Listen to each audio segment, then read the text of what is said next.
Assalamualaikum warahmatullahi wabarakatuh. Perkenalkan, kami dari kelompok 8. Di sini kami akan mempresentasikan mengenai macam-macam akhlak yang beranggotakan saya sendiri, Atika Rohmawati, NIM 25, yang kedua, Lukman Robi Andika, NIM 26, yang ketiga, Dewi Suci Lestari, NIM 27, dan yang keempat, Rionova Senel Asidik, NIM 28. Yang pertama ada abstrak.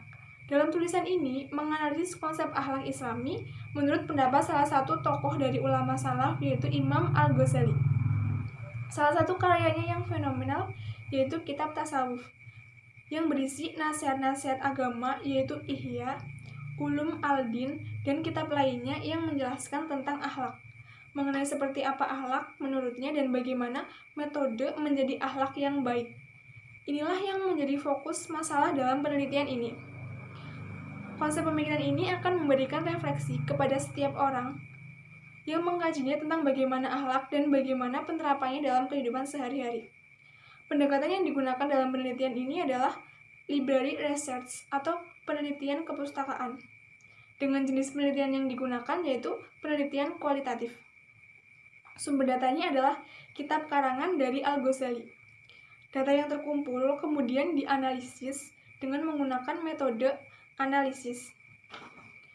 Hasil penelitian ini menyatakan bahwa konsep akhlak menurut Imam Al-Ghazali itu meliputi pengertian akhlak, pembagian macam-macam akhlak yang baik atau al-khuluq al-hasan dan akhlak yang buruk atau al-khuluq as-sawi'i.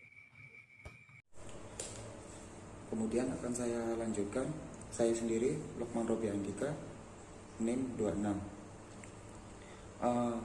Pendahuluan yang mengatakan bahwa elemen yang paling penting dalam membangun sebuah peradaban adalah pendidikan. Jika dilihat dari perspektif sejarahnya, kehidupan umat Islam memang pernah mengalami suatu pasang surut dan itu suatu kewajaran. Islam pernah mengalami kejayaan pada masa pertumbuhannya, perkembangannya.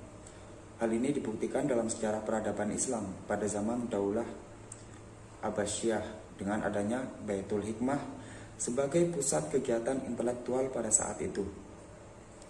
Di tengah-tengah era globalisasi dan hegemoni peradaban Barat pada saat ini, seyogyanya para ulama dan cendekiawan Muslim juga memahami paham-paham yang berasal dari Barat yang kini menjadi satu, menghegemoni pemikiran umat Islam.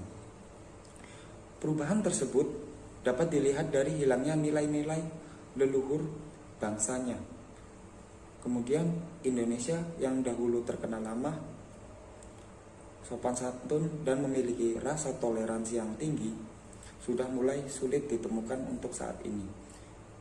Karena dilihat anak-anak kecil sebagai contoh pun sudah kehilangan sopan santunnya kepada orang yang lebih dewasa.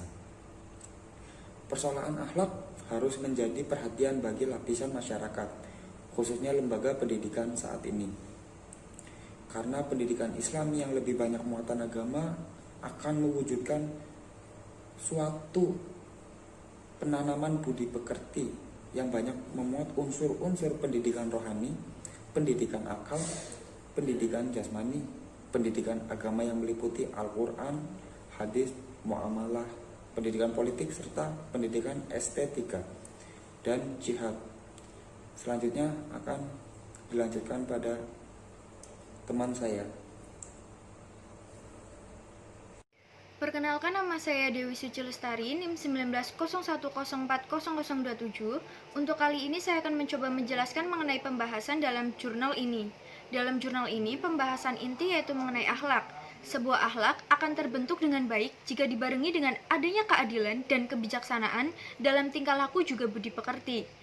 Hal ini juga dikuatkan dengan adanya pendapat dari Imam Al-Ghazali yang mendefinisikan akhlak tersebut dengan mengkaji firman Allah Subhanahu wa taala, yang mana firman ini menjelaskan mengenai mengagungkan urusan jiwa dengan disandarkan hanya kepada Allah semata. Jadi, hakikat akhlak menurut Al-Ghazali sendiri seperti kondisi jiwa dan bentukannya yang batin. Maka, demikian pula dalam urusan batiniah, Ada 4 unsur yang harus baik semua, sehingga kebagusan akhlak menjadi sempurna. Apabila kebagusan 4 unsur ini seimbang dan setara serta sesuai, maka kebagusan akhlak bisa didapatkan dan niscaya akan mencapai kemuliaannya. Di antara 4 unsur tersebut adalah kekuatan ilmu, kekuatan emosi, kekuatan syahwat, dan kekuatan adil. Dari keempat kekuatan tersebut, menurut Al-Ghazali sendiri akan mudah mengetahui perbedaan antara yang jujur dan yang berdusta di dalam setiap perkataannya, akan mengetahui antara yang benar dan batil dalam beritikad dan berbuat, dan selanjutnya menurut Al-Ghazali sendiri bahwa segala sesuatu yang akan diperlukan hendaknya ditempatkan pada tempatnya. Ia juga mengatakan bahwa keadilan itu tidak diselubungi dengan dua kehinaan, namun harus diselubungi oleh kebalikan dari penyelewengan yang merupakan keadilan. Manusia sebenarnya juga sangat sulit untuk mengendalikan hawa nafsunya untuk selalu berbuat yang hak, atau budi pekerti yang berdasarkan pada kebenaran yang hakiki.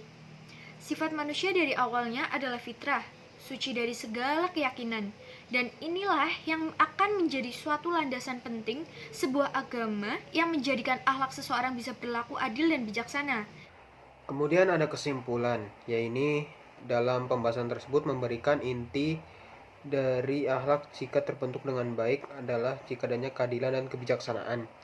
Keadilan dalam budi pekerti ini juga dikatakan oleh Imam Al-Ghazali yang mengatakan bahwa keadilan dengan sebuah ketertiban yang disenangi baik dalam berperilaku atau berbudi pekerti, hak pergaulan masyarakat, dan dalam unsur-unsur penegak kestabilan negara 47.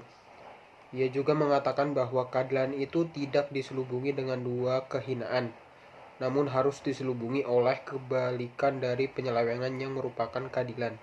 Karena antara keadilan dan adil dan antara ketertiban dan tertib itu tidak ada pertengahan ujung tersebut, yaitu lebih dan kurang.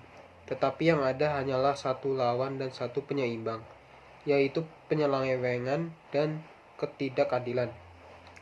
Manusia sebenarnya juga sangat sulit untuk mengendalikan hawa nafsunya untuk selalu berbuat yang hak atau budi pekerti yang berdasarkan pada kebenaran hakiki. Sumber ketidakadilan adalah adanya perubahan dalam masyarakat. Masyarakat memiliki elemen-elemen prinsipal yang harus dipertahankan, yaitu penilaian kelas-kelas yang tegas, misalnya kelas penguasa yang diisi oleh para pengembala dan anjing penjaga harus dipisahkan secara tegas dengan domba manusia. Lalu ada kekuatan penelitian jurnal dan kelemahan penelitian jurnal. Pada kekuatan penelitian jurnal ini, yang pertama, isi di dalam jurnal sudah jelas dan tepat dari pendahuluan, tinjauan pustaka, metode pembahasan, hasil pembahasan, dan kesimpulan. Yang kedua, serta isi dari jurnal ini didukung dengan dalil-dalil sehingga memperkuat isi dari pemaparan jurnal ini.